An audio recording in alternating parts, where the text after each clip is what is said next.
What is up, YouTube? This is Ryan with Cola Warrior Gaming, and I am so stoked to announce that I am back and ready to rock with a bunch of new content. As you guys know, I had to take kind of an extended hiatus from YouTube due to a number of reasons. One of them was really just that I was totally slammed with work for the past month. I work in the music industry, so Christmas time is just an absolutely crazy time for a lot of us in the in music production, and just been pulling some crazy hours, not really having too many weekends off.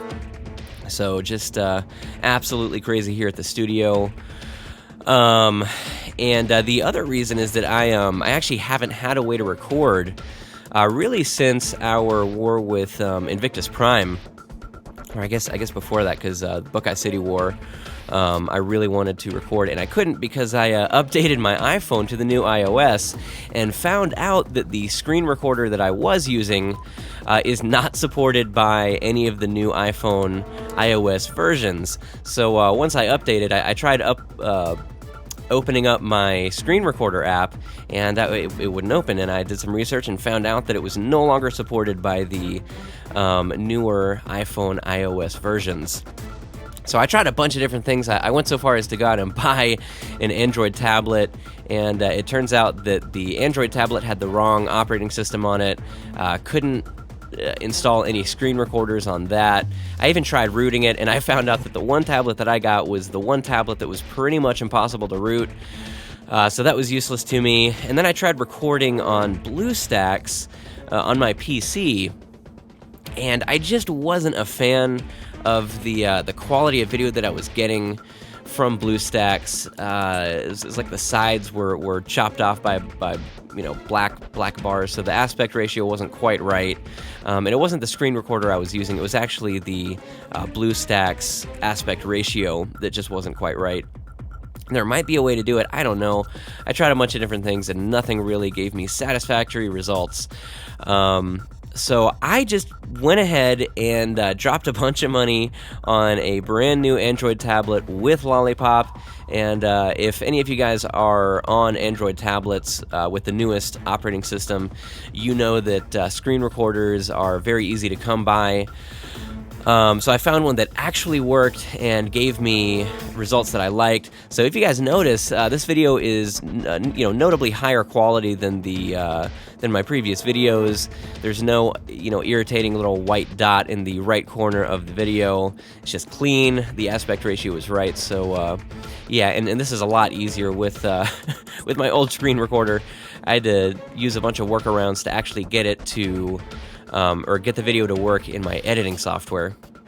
So this is actually going to be a lot faster for me, and the process is just going to be a lot more streamlined. But anyway, I just kind of wanted to give you guys an update. As you guys can see, there are some replays playing in the background. These replays are actually from a shell clan that consists of about 75% members from the SLR family of clans. That, of course, is the We Are Raiders Spartans Legacy family of clans. And right now we are actually in an all Town Hall 9 tournament. So if you actually look up We Are Raiders, it's looking pretty empty right now. I think there's about 8 or 9 members kind of floating around in there. But for the most part, everyone has vacated the clan to participate in this epic tournament. It's been a lot of fun so far. And Victorious Valks is our shell clan name for this tournament.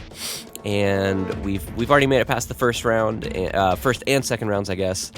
It was actually kind of interesting. This war, it seems that the other tournament clan leaders got hacked or something like that. There was some drama involved there, and everyone ended up getting kicked out of the clan. So, we were still very serious about this war, and as you guys can see, we did get a perfect war here with all of our Town Hall 9s.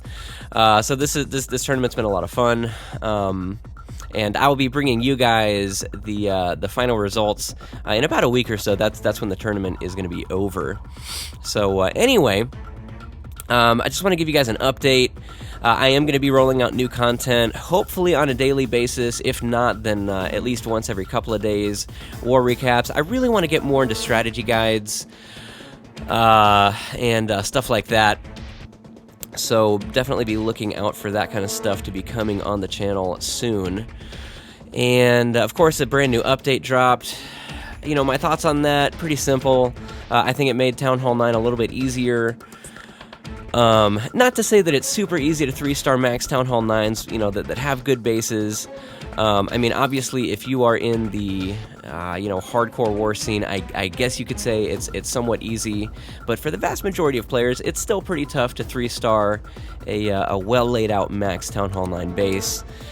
The Extra Time Edition, it's turning quite a few 2-star attacks into 3-star attacks. But my position on that has always been that, if it's a great raid, if it was a really good raid, solid raid, and it deserved to be a 3, sometimes it sucks when you lose just by virtue of placing one cleanup wizard in the wrong spot, and you end up missing one gold collector or something like that. Or, if your La Luna attack was so overpowered that only one of your hounds busted, so you're left with, 2 lava hounds and a bunch of loons still up at the end of the raid, and you only get the 2-star because you didn't have enough lava pups for cleanup. I think that extending the time limit was good for situations like that. But as far as farming goes, yeah, it's a little bit more difficult for me to farm.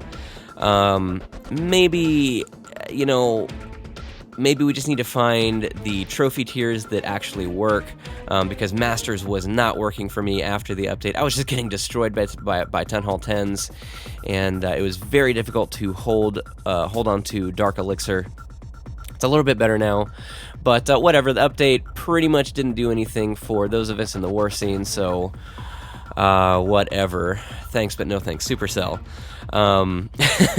But anyway, the SLR family of clans is doing absolutely fantastic right now. Don't take the lack of activity on the YouTube channel as any indication at all of the health of the clans.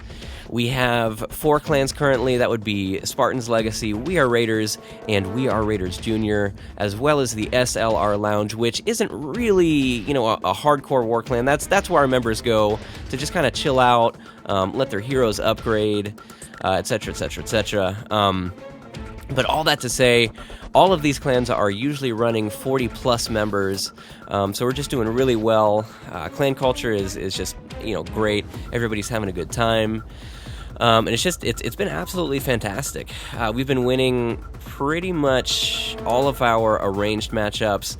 As many of you guys know, there was some drama about a month back with Buckeye City during what was supposed to be our arranged matchup with One Hive, and we did end up getting hunted by Buckeye City. And it was really interesting.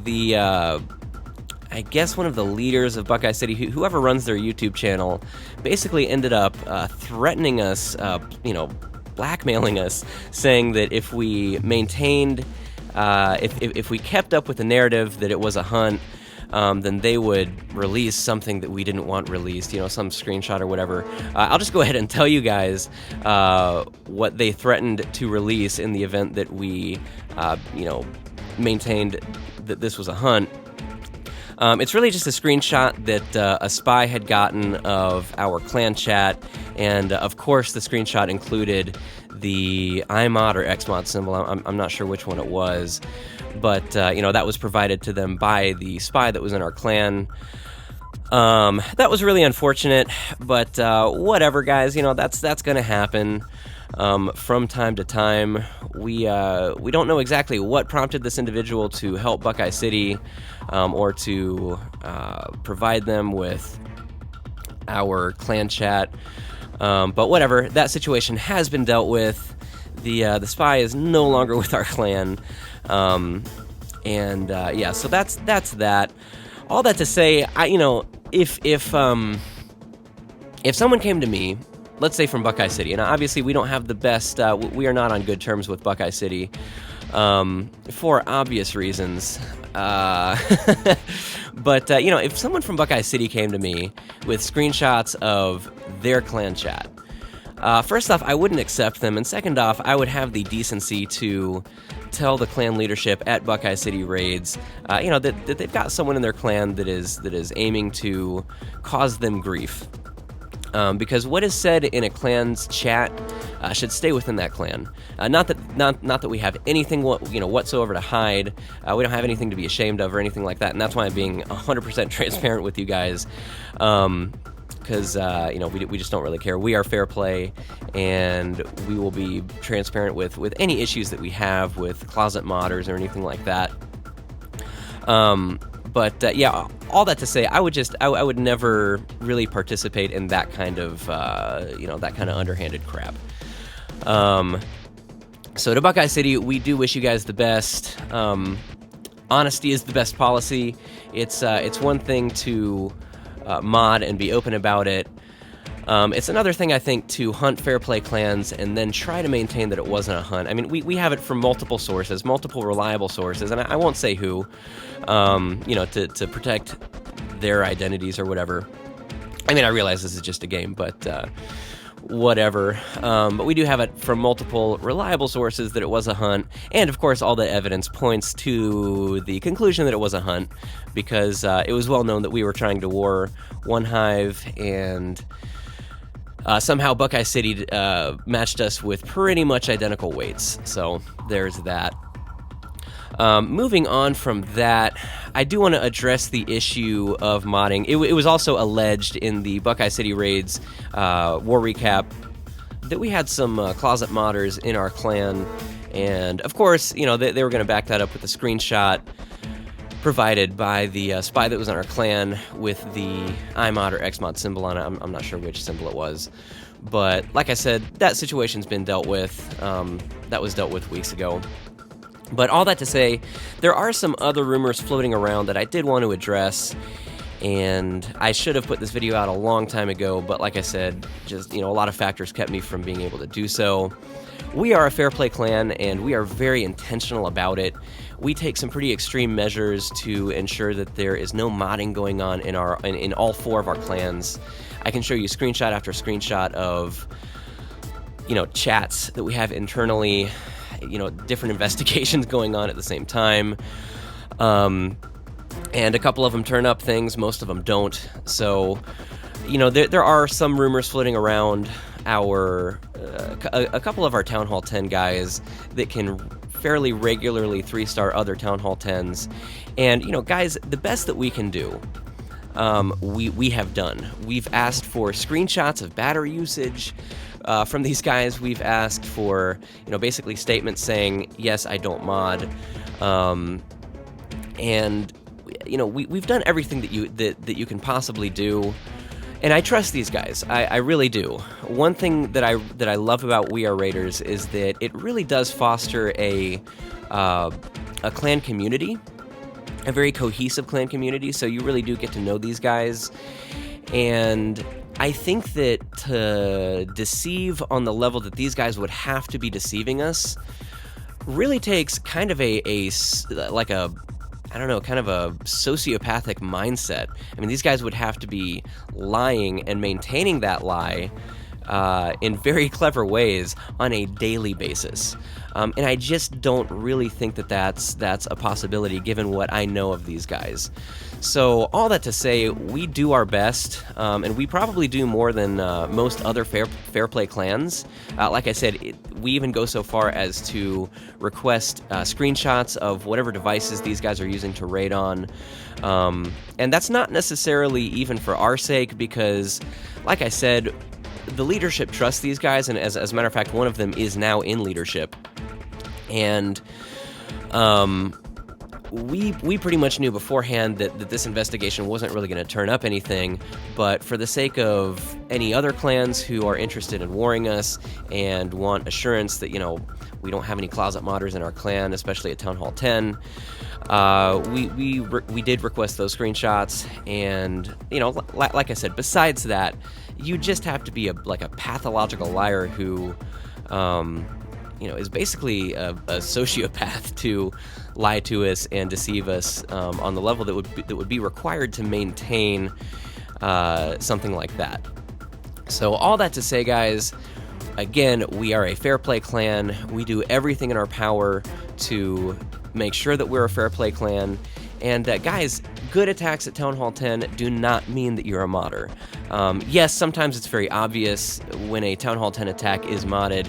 You know, if you're seeing a queen walk where the queen changes direction 2 times in the course of the walk, you know, crazy stuff like that. Yeah, it's a modded Town Hall 10 attack, but none of our Town Hall 10s are doing anything on that level. Most of the bases that they're 3-starring are anti-2 Town Hall 10 layouts, and yes, occasionally they are 3-starring Dragonflower Town Hall 10s. But I've been with these guys on Discord as they are planning out their Town Hall 10 attacks, and they count. I mean, they take account of everything. I mean, factors that I wouldn't even think of. So they're just very smart. They are very good. I mean, I'd venture to say probably in the top 10 Town Hall 10 fair play players in the war community. But, you know, we can't just kick people out because they have really good attacks. That's not really fair to our players, and it's just a stupid policy. So, like I said, we've done everything, and probably more than what most fair play clans would do, to ensure that we don't have any closet modding going on in our clans. So yeah, I did just want to address that to reassure anyone who is interested in warring us or considering warring us. We're pretty much as fair play as it gets. So, alright, well, I think that pretty much wraps up everything that I wanted to cover in this update. Like I said, be expecting new content on a regular basis, and, you know, be sure to tune into the channel for some very fun war recaps coming up in the next couple of weeks with this Town Hall 9 tournament wrapping up. Anyway, guys, as always, this is Ryan with Cola Warrior Gaming, reminding you that we are Raiders Spells War.